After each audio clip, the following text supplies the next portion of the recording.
Shalom, shalom watu wa Mungu. Leo tutaenda kujifunza somo linasema mateso aliyoyapata Yesu mpaka kifo cha msalaba. Leo tutaenda kujifunza somo lenye kichwa cha habari kinachosema mateso aliyoyapata Yesu mpaka kifo cha msalaba. Baada ya Yesu kukamatwa, usiku ule alipelekwa kwa Kayafa. Huyu alikuwa ni kiongozi wa dini mwenye cheo cha ukuhani. Tena alikuwa ni mkuu wa makuhani wote. Kundi la waandishi na makuhani walikuwa kwa Kayafa. Nao wakatafuta neno la uongo ili wamhukumu nalo kifo wasilione. Kwani mkuu alimtaka Yesu athibitishe kuwa yeye ni mwana wa Mungu. Kupitia swali la kuhani mkuu, Yesu alithibitisha kuwa yeye ndiye mwana wa Mungu, na watamuona akija kwenye mawingu. Kauli hiyo ya Yesu ilimfanya kuhani mkuu kurarua mavazi yake na kusema Yesu amekufuru. Ndipo wakamtemea mate na kuanza kumpiga makonde, wengine makofi. Ilipofika asubuhi, wale makuhani walimfunga Yesu na kumpeleka kwa Pilato, ambaye alikuwa ni liwali wa Kirumi, ili ahukumiwe kifo.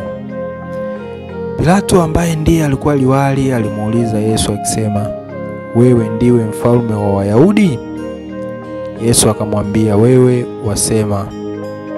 Pilato alijua kuwa walipanga kumuua Yesu kwa husda, hivyo akatamani sana kumfungua Yesu na kumsamehe kwa kumwachia huru. Lakini wao wakataka afunguliwe Baraba, aliyekuwa jambazi na muuaji. Wakasisitiza Yesu auawe. Maandamano haya ya kumtaka Yesu auawe, utashangaa, yaliongozwa na watumishi wa Mungu, tena wa ngazi ya juu, yaani makuhani. Hii pia ilikuwa na maana kuwa watumishi hao wa Mungu walimsaliti hata muumba wao kwa kusema uongo. Wakati Pilato akiwa amekaa kwenye kiti chake cha hukumu, mke wake alituma ujumbe. Tunasoma kwenye Mathayo sura ya 27 mstari wa 19. Na alipokuwa ameketi juu ya kiti cha hukumu, mke wake alimpelekea ujumbe kumwambia, usiwe na neno na yule mwenye haki, kwa sababu nimeteswa mengi leo katika ndoto kwa ajili yake. Baada ya Pilato kujaribu sana kutaka kumwokoa Yesu dhidi ya hukumu ya kifo na kushindikana, alinawa mikono mbele yao, ishara ya kutohusika na damu ya mtu asiye na hatia. Tunasoma Mathayo sura ya 27 mstari wa 24. Basi Pilato alipoona ya kuwa hafai lolote, bali ghasia inazidi tu, akatoa maji akanawa mikono yake mbele ya mkutano, akasema, mimi sina hatia katika damu ya mtu huyu mwenye haki, yaangalieni haya ninyi wenyewe. Baada ya hapo, hati ya mashtaka ya kifo ilitolewa na kukabidhiwa kwa liwali mkuu. Ndipo askari waliwali wakamchukua Yesu ndani ya Praetorio. Sasa hii Praetorio ilikuwa ni nyumba ya uliwali, yani ni eneo ambalo makazi na ofisi za maliwali zilipokuwa. Wakamkusanyikia kikosi kizima, wakamvua nguo, wakamvika vazi jekundu. Hapa kuna unabii wa rangi ulitokea. Tazama Mathayo sura ya 27 mstari wa 28. Wakamvua nguo, wakamvika vazi jekundu. Kisha tazama Marko sura ya 15 mstari wa 17. Wakamvika vazi la rangi ya dhambarau, wakasokota taji ya miiba, wakamtia kichwani. Kila mtu anajua Marko alilelewa na Petro kiroho. Hivyo unabii huu wa rangi ya dhambarau ulikuwa ni wa Petro, na rangi nyekundu alipewa Mathayo. Hizi zote ni rangi takatifu. Nyekundu ilimaanisha damu ya agano jipya, na dhambarau ikiwa na maana ya madhabahu ya kanisa pamoja na utajiri wa kiroho. Kwa hiyo macho ya rohoni ya Petro yaliona madhabahu na utajiri wa kiroho, na ndivyo tuonavyo mpaka hii leo. Kila mtu anajua kuwa Petro ndiye alipewa jukumu la kulijenga kanisa, madhabahu. Mathayo sura ya 16 mstari wa 18 inasema, nami nakuambia wewe ndiwe Petro, na juu ya mwamba huu nitalijenga kanisa langu, wala milango ya kuzimu halitalishinda. Lakini rangi nyekundu aliona Mathayo. Mathayo alipewa neema ya kufunuliwa kwa agano jipya kupitia damu ya Yesu Kristo aliyetokea katika ukoo wa Daudi, na ndio maana Mathayo aliweza kuona rangi hiyo. Lakini kwa upande mwingine, rangi nyekundu humaanisha hatari. Mathayo alipewa neema ya kuiona hatari itakayokuja siku za usoni. Alifunuliwa yale maandiko mazito ya nyakati hatari na dalili za kurudi kwa Yesu Kristo. Ndio maana Mathayo yeye aliona rangi nyekundu. Baada ya kumvalisha lile vazi, walimdhihaki wakisema, salamu, mfalme wa Wayahudi. Soma Mathayo sura ya 27 mstari wa 30 hadi 31 inasema, kisha wakamtemea mate, wakautoa ule mwanzi, wakampiga kichwani. Walipokwisha kumdhihaki, wakalivua lile vazi, wakamvika mavazi yake, wakamchukua kumsulubisha. Hata walipokuwa wakitoka, wakamwona mtu Mkirene, jina lake Simoni. Huyo wakamshurutisha uchukue msalaba wa Yesu, wakamleta mpaka mahali paitwapo Goligota, yaani fuvu la kichwa. Wakampa mvinyo iliyotiwa nyongo asiipokee, kisha wakamsulubisha. Wakagawa mavazi yake, wakayapigia kura kila mtu apate nini. Ukisoma Marko sura ya 15 mstari wa 25 inasema, basi ilikuwa saa 3 nao wakamsulubisha. Yesu alisulubiwa saa 3 asubuhi, na palikuwa na anwani ya mashtaka yake iliyokuwa imeandikwa juu ya kichwa, mfalme wa Wayahudi. Yesu akiwa katikati ya wanyang'anyi wawili, mmoja upande wake wa kuume na mmoja upande wake wa kushoto. Ndipo wakuu wa makuhani na watu waliokuwa wakipita wakaanza kumdhihaki kwa kusema, uliwaponya wengine, jiokoe na wewe, kama kweli wewe ni mwana wa Mungu. Kusoma Mathayo sura ya 27 mstari wa 45 hadi 46, neno la Mungu linasema, basi tangu saa 6 palikuwa na giza juu ya nchi yote hata saa 9.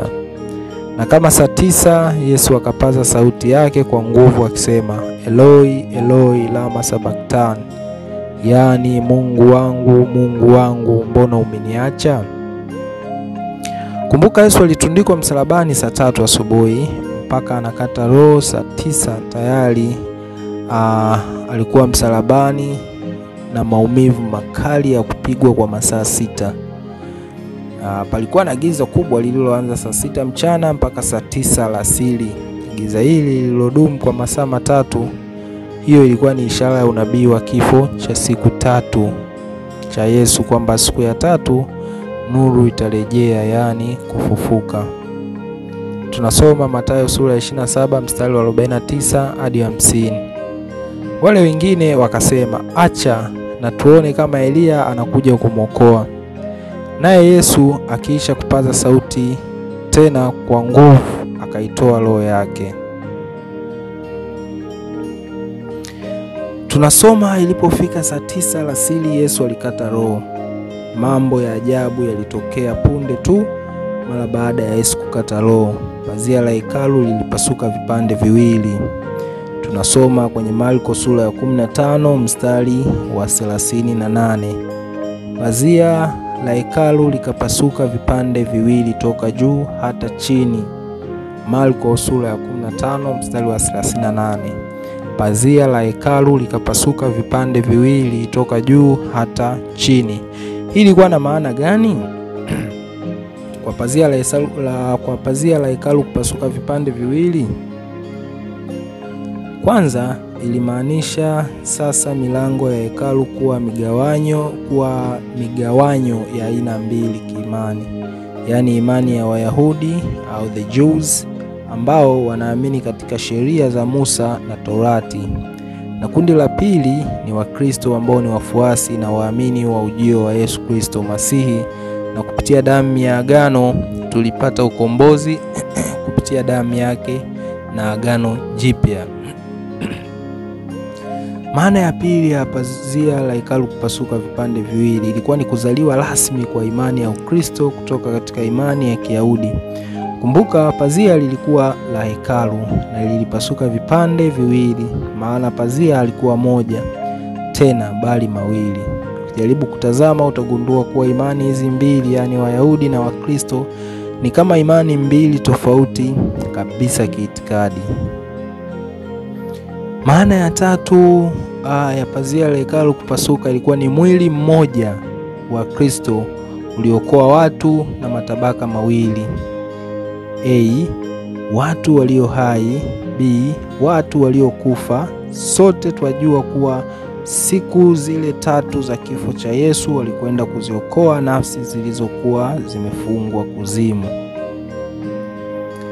Maana ya nne ya pazia la hekalu kupasuka ilikuwa ni ufunuo wa kuyafunua yale yaliyokuwa yamefichika ndani ya hekalu takatifu la Mungu, kwamba kulikuwa na aina mbili ya watu ndani ya hekalu. Aina ya kwanza ni watu wema ambao walimpenda Mungu kwa dhati na kwa moyo wao wote, na aina ya pili ni wale waovu ambao walijificha kwenye mwamvuli wa dini.